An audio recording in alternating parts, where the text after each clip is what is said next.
जय श्री कुल देवता। भगवान शिव के यह अभिषेक स्तोत्र को श्रद्धा पूर्वक सुनने से महादेव की अपार कृपा प्राप्त होती है। इस स्तोत्र के 11 पाठ से रोग, कष्ट, ग्रह बाधा और आर्थिक संकट दूर होते हैं तथा जीवन में सुख शांति, धन समृद्धि, सफलता, मनोकामना पूर्ति और परिवार में शांति का आशीर्वाद प्राप्त होता है। श्रावण मास में जरूर सुने इस दिव्य पाठ को। श्री शिवाभिषेक स्तोत्रम। शिवं शांतं जगन्नाथं लोकानां हितकारिणं पावने दिवसे दिव्यं जलाभिषेकं करोतु मे। गंगाजलं समानीय पुष्पैः पत्रैः समर्चये नमः शिवायेति नादं ध्वनयामि पुनः पुनः। महादेव महेशान त्रिपुरान्तक शंकर द्रवितं भावमादाय भक्तोऽहं प्रणमाम्यहं। बिल्वपत्रेण संयुक्तं कर्पूरं चन्दनं शुभं निवेदयामि भक्त्या ते शिवपूजां करोम्यहं। दुग्धेन स्नापयामि त्वां दध्नाघृतेन मधुना शर्करायुत संयुक्तं पञ्चामृतं समर्पये। विलीनोऽहं जलधारायां यत्र त्वं लिङ्गरूपधृक् स्वस्वरूपं समासाद्य शिवं वन्दे पुनः पुनः। त्रिनेत्रं चन्द्रशेखरं गजचर्माम्बरं हरं नन्दिमुख्यैः सुरः सेव्यं वन्दे त्वां परमेश्वरं। घण्टानिनादसंयुक्तं डमरूनादपूरितं शिवाभिषेकं कुर्वाणो भजामि त्वां सदाशिवं। विष्णुर्ब्रह्मा सुरगणाः नित्यं यं पूजयन्ति स एव गिरिजाकान्तः शिवः पातु मम प्रभुः। भस्मलेपितसर्वाङ्गं नागयज्ञोपवीतिनं करुणासागरं देवं वन्देऽहं शङ्करं शिवं। नमामि शूलपाणिं त्वां पशूनां पतिमव्ययं भक्तानुग्रहकर्तारं रक्ष मां परमेश्वर। शिवं शान्तं जगन्नाथं लोकानां हितकारिणं पावने दिवसे दिव्यं जलाभिषेकं करोतु मे। गंगाजलं समानीय पुष्पैः पत्रैः समर्चये नमः शिवायेति नादं ध्वनयामि पुनः पुनः। महादेव महेशान त्रिपुरान्तक शंकर द्रवितं भावमादाय भक्तोऽहं प्रणमाम्यहं। बिल्वपत्रेण संयुक्तं कर्पूरं चन्दनं शुभं निवेदयामि भक्त्या ते शिवपूजां करोम्यहं। दुग्धेन स्नापयामि त्वां दध्नाघृतेन मधुना शर्करायुत संयुक्तं पञ्चामृतं समर्पये। विलीनोऽहं जलधारायां यत्र त्वं लिङ्गरूपधृक् स्वस्वरूपं समासाद्य शिवं वन्दे पुनः पुनः। त्रिनेत्रं चन्द्रशेखरं गजचर्माम्बरं हरं नन्दिमुख्यैः सुरः सेव्यं वन्दे त्वां परमेश्वरं घण्टानिनादसंयुक्तं डमरुनादपूरितं शिवाभिषेकं कुर्वाणो भजामि त्वां सदाशिवं विष्णुर्ब्रह्मा सुरगणाः नित्यं यं पूजयन्ति स एव गिरिजाकान्तः शिवः पातु मम प्रभुः भस्मलेपितसर्वाङ्गं नागयज्ञोपवीतिनं करुणासागरं देवं वन्देऽहं शङ्करं शिवं नमामि शूलपाणिं त्वां पशूनां पतिमव्ययं भक्तानुग्रहकर्तारं रक्ष मां परमेश्वर शिवं शान्तं जगन्नाथं लोकानां हितकारिणं पावने दिवसे दिव्यं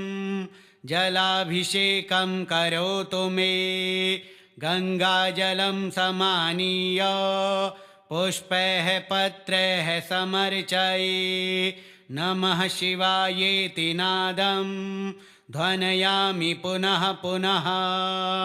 महादेव महेशान त्रिपुरान्तकशङ्कर द्रवितं भावमादाय भक्तोऽहं प्रणमाम्यहं बिल्वपत्रेण संयुक्तं कर्पूरं चन्दनं शुभं निवेदयामि भक्त्या ते शिवपूजां करोम्यहं दुग्धेन स्नापयामि त्वां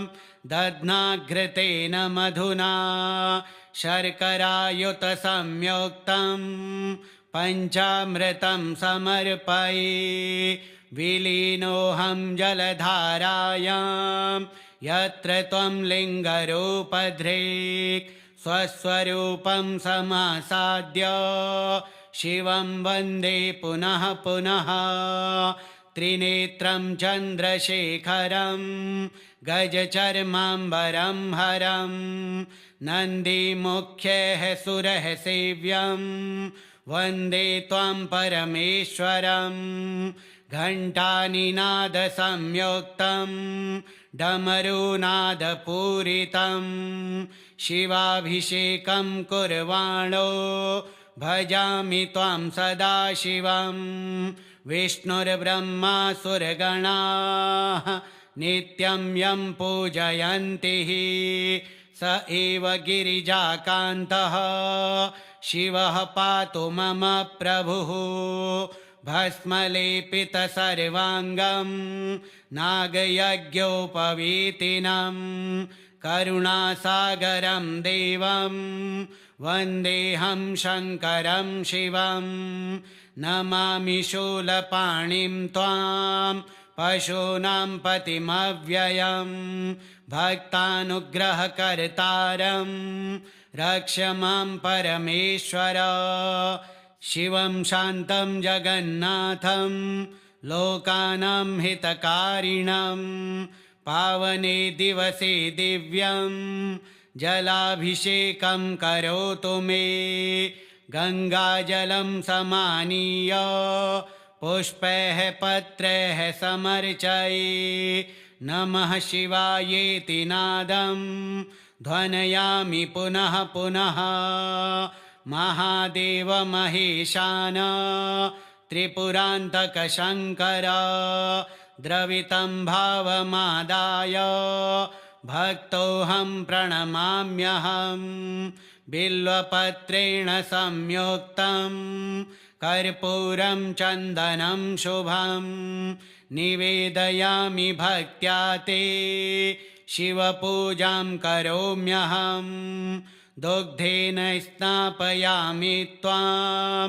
दध्नाघृतेन मधुना शर्करायुतसंयुक्तं पञ्चामृतं समर्पये विलीनोऽहं जलधारायां यत्र त्वं लिङ्गरूपधृक् स्वस्वरूपं समासाद्य शिवं वन्दे पुनः पुनः त्रिनेत्रं चन्द्रशेखरं गजचर्माम्बरं हरं नन्दिमुख्यः सुरः सेव्यं वन्दे त्वां परमेश्वरं घण्टानिनादसंयुक्तं डमरुनादपूरितं शिवाभिषेकं कुर्वाणो भजामि त्वां सदाशिवं विष्णुर्ब्रह्मा सुरगणाः नित्यं यं पूजयन्ति स एव गिरिजाकान्तः शिवः पातु मम प्रभुः भस्मलेपितसर्वाङ्गं नागयज्ञोपवीतिनं करुणासागरं देवं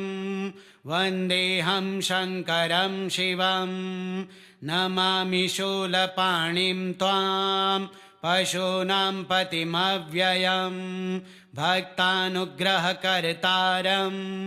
रक्ष मां परमेश्वर शिवं शान्तं जगन्नाथं लोकानां हितकारिणं पावने दिवसे दिव्यं जलाभिषेकं करोतु मे गङ्गाजलं समानीय पुष्पैः पत्रैः समर्चये नमः शिवायेति नादं ध्वनयामि पुनः पुनः महादेव महेशान त्रिपुरान्तक शङ्कर द्रवितं भावमादाय भक्तोऽहं प्रणमाम्यहं बिल्वपत्रेण संयुक्तं कर्पूरं चन्दनं शुभं निवेदयामि भक्त्या ते शिवपूजां करोम्यहं दुग्धेन स्नापयामि त्वां दध्नाघृतेन मधुना शर्करायुतसंयुक्तं पञ्चामृतं समर्पये विलीनोऽहं जलधारायां यत्र त्वं लिङ्गरूपधृक् स्वस्वरूपं समासाद्य शिवं वन्दे पुनः पुनः त्रिनेत्रं चन्द्रशेखरं गजचर्माम्बरं हरं नन्दिमुख्यः सुरः सेव्यं वन्दे त्वां परमेश्वरं घण्टानिनादसंयुक्तं डमरुनादपूरितं शिवाभिषेकं कुर्वाणो भजामि त्वां सदाशिवं विष्णुर्ब्रह्मा सुरगणाः नित्यं यं पूजयन्ति स एव गिरिजाकान्तः शिवः पातु मम प्रभुः भस्मलेपितसर्वाङ्गं नागयज्ञोपवीतिनं करुणासागरं देवं वन्देऽहं शङ्करं शिवं नमामि शूलपाणिं त्वां पशूनां पतिमव्ययं भक्तानुग्रहकर्तारं रक्ष मां परमेश्वर शिवं शान्तं जगन्नाथं लोकानां हितकारिणं पावने दिवसे दिव्यं जलाभिषेकं करोतु मे गङ्गाजलं समानीय पुष्पैः पत्रैः समर्चये नमः शिवायेति नादं ध्वनयामि पुनः पुनः महादेव महेशान त्रिपुरान्तक शङ्कर द्रवितं भावमादाय भक्तोऽहं प्रणमाम्यहं बिल्वपत्रेण संयुक्तं कर्पूरं चन्दनं शुभं निवेदयामि भक्त्या ते शिवपूजां करोम्यहं दुग्धेन स्नापयामि त्वां दध्नाघृतेन मधुना शर्करायुतसंयुक्तं पञ्चामृतं समर्पये विलीनोऽहं जलधारायां यत्र त्वं लिङ्गरूपधृक् स्वस्वरूपं समासाद्य शिवं वन्दे पुनः पुनः त्रिनेत्रं चन्द्रशेखरं गजचर्माम्बरं हरं नन्दिमुख्यः सुरः सेव्यं वन्दे त्वां परमेश्वरं घण्टानिनादसंयुक्तं डमरूनादपूरितं शिवाभिषेकं कुर्वाणो भजामि त्वां सदाशिवं विष्णुर्ब्रह्मा सुरगणाः नित्यं यं पूजयन्ति स एव गिरिजाकान्तः शिवः पातु मम प्रभुः भस्मलेपितसर्वाङ्गं नागयज्ञोपवीतिनं करुणासागरं देवं वन्देऽहं शङ्करं शिवं नमामि शूलपाणिं त्वां पशूनां पतिमव्ययं भक्तानुग्रहकर्तारं रक्ष मां परमेश्वर शिवं शान्तं जगन्नाथं लोकानां हितकारिणं पावने दिवसे दिव्यं जलाभिषेकं करोतु मे गङ्गाजलं समानीय पुष्पैः पत्रैः समर्चये नमः शिवायेति नादं ध्वनयामि पुनः पुनः महादेव महेशान त्रिपुरान्तक शङ्कर द्रवितं भावमादाय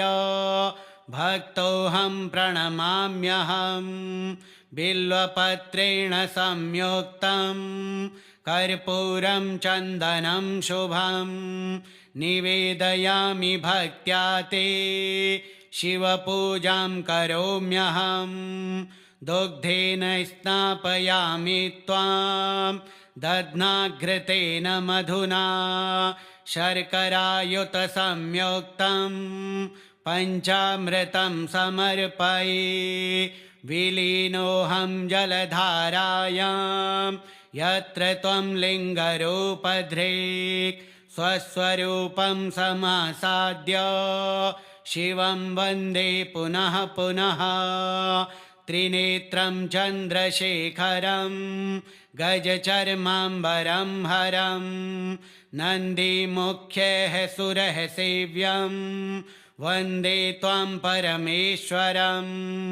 घण्टानिनादसंयुक्तं डमरूनादपूरितं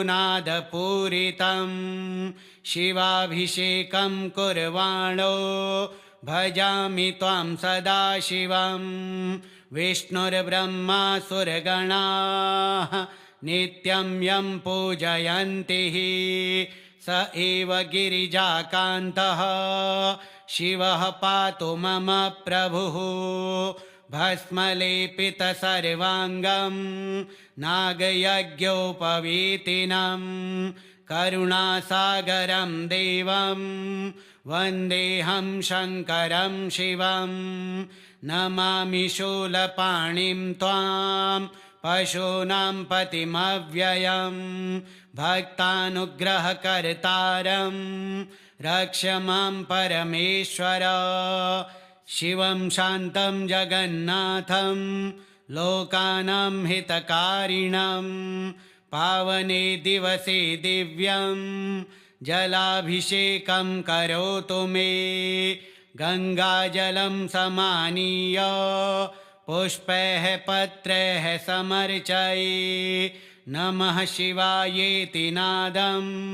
ध्वनयामि पुनः पुनः महादेव महेशान त्रिपुरान्तक शङ्कर द्रवितं भावमादाय भक्तोऽहं प्रणमाम्यहं बिल्वपत्रेण संयुक्तं कर्पूरं चन्दनं शुभं निवेदयामि भक्त्या ते शिवपूजां करोम्यहम् दुग्धेन स्नापयामि त्वां दध्नाघृतेन मधुना शर्करायुतसंयुक्तं पञ्चामृतं समर्पये विलीनोऽहं जलधारायां यत्र त्वं लिङ्गरूपधृक् स्वस्वरूपं समासाद्य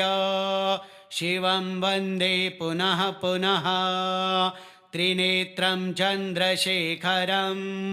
गजचर्माम्बरं हरं नन्दीमुख्यः सुरः सेव्यं वन्दे त्वां परमेश्वरं घण्टानिनादसंयुक्तं डमरूनादपूरितं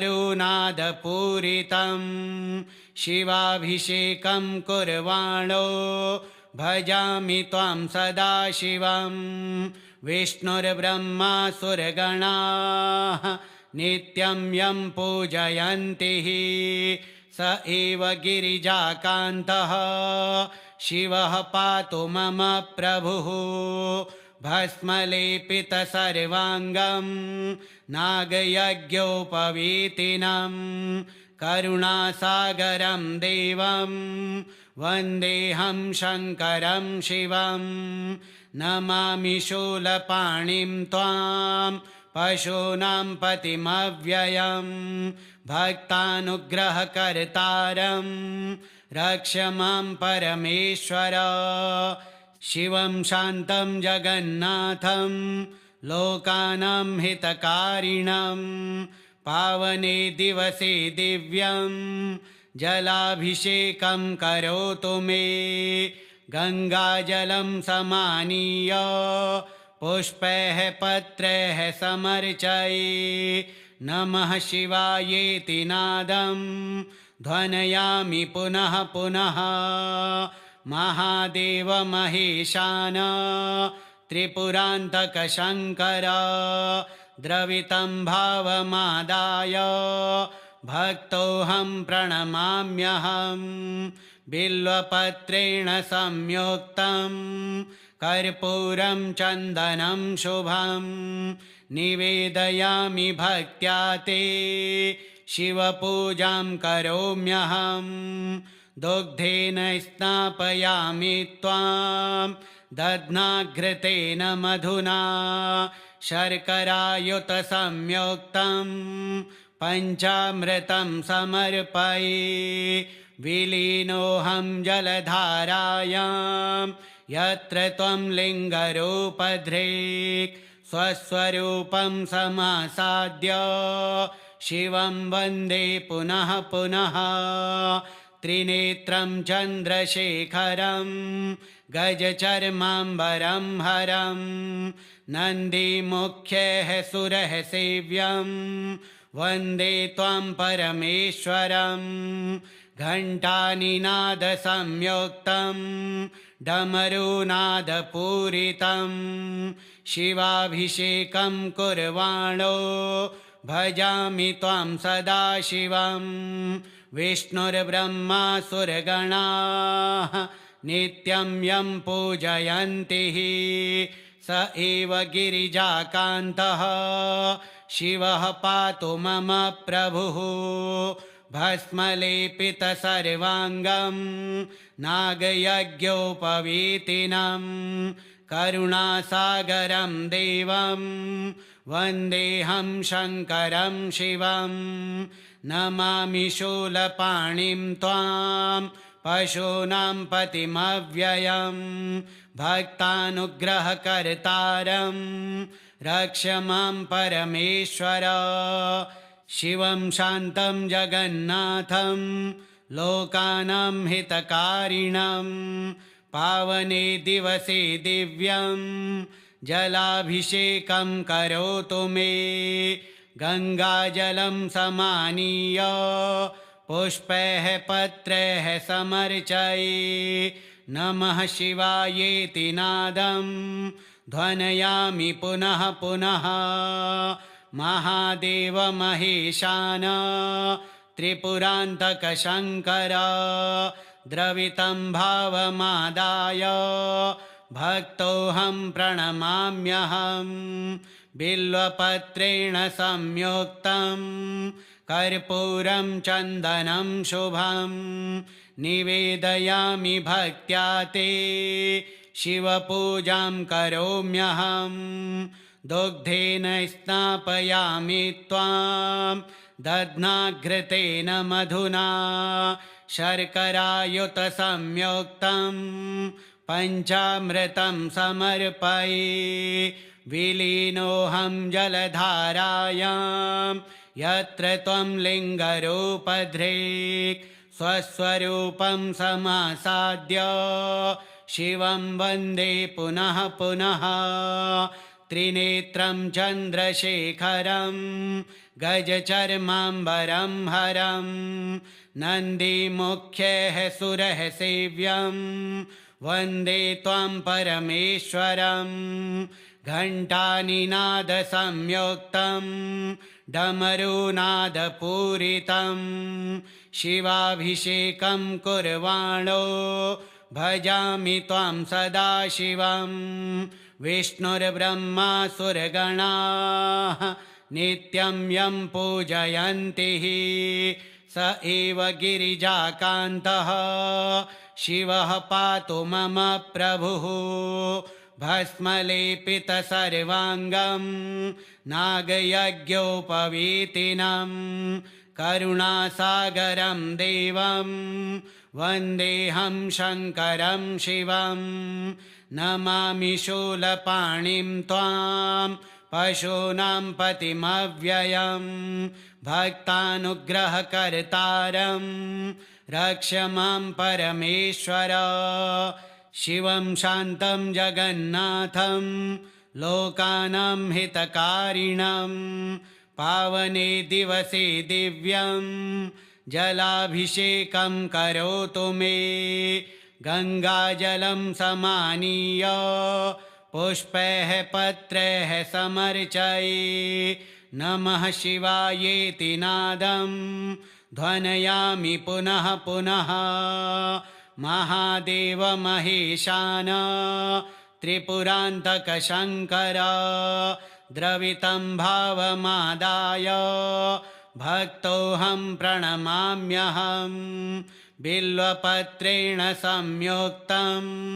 कर्पूरं चन्दनं शुभं निवेदयामि भक्त्या ते शिवपूजां करोम्यहं दुग्धेन स्नापयामि त्वां दध्नाघृतेन मधुना शर्करायुतसंयुक्तं पञ्चामृतं समर्पये